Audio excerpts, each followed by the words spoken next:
G'day, welcome to the Crazy Garden Railway New Zealand. So a couple more little bits on the locomotive today, not too much, just some wee drip rails at the bottom of the cab where it mounts onto the chassis. There is a bit of a gap, so sort of trying to hide that, but also control the water that's shedding off it. So just this wee aluminium gutter here, and that will sort of shed the water off down towards the front, which is where I need it to go. Have to be mindful of it sitting here and where the water is and isn't going, and it should have a gutter rail up on top of the window as well, but I'll probably do that too.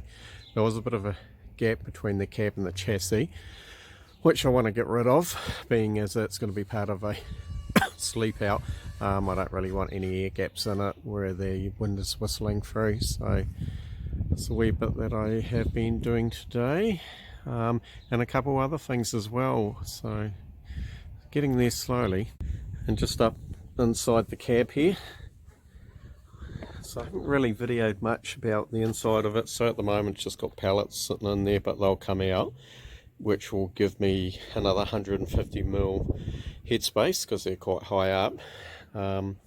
That's looking out the window there, so when the sleep out's built on the back and in the early morning, people can come up and there'll be 2 chairs in here and maybe a wee breakfast sort of bar attached to where this old singing element is, and they'll be able to look out to the main house where the Airbnb will be eventually, and out to the beautiful Otago harbour. So quite a nice view, and in the morning when the sun's coming up, especially in the summer, it's basically straight across. It's going to be pretty cool. That's where the old speedo and all the instruments were at one time. Not there at the moment, and windscreen wiper motors, low headroom, yeah, so it's still quite a bit to make sure you know you're definitely in a locomotive cab. Yeah, not too long now. I've got all the piles on there. I'll be starting the subfloor for the engine shed, which will be on the back of the locomotive cab, and basically it'll just sort of look like the cab or the front end is actually coming out of the locomotive engine shed, and the back of it's still in there, which will be the accommodation.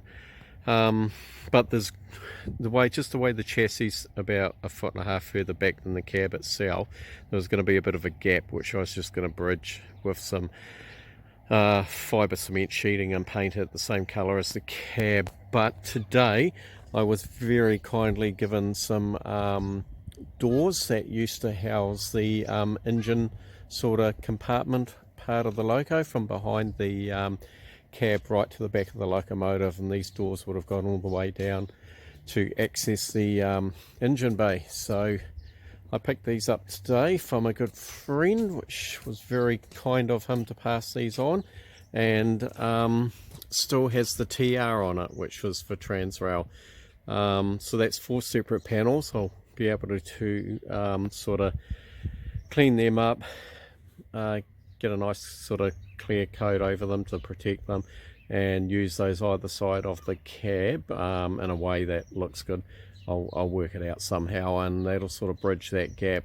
Either that, or I just basically set these up as they are and display them on a big surface somewhere, like along the fence line would probably be pretty cool. But at this point I'm just sort of leaning towards them being behind the cab, where they probably would have been anyway,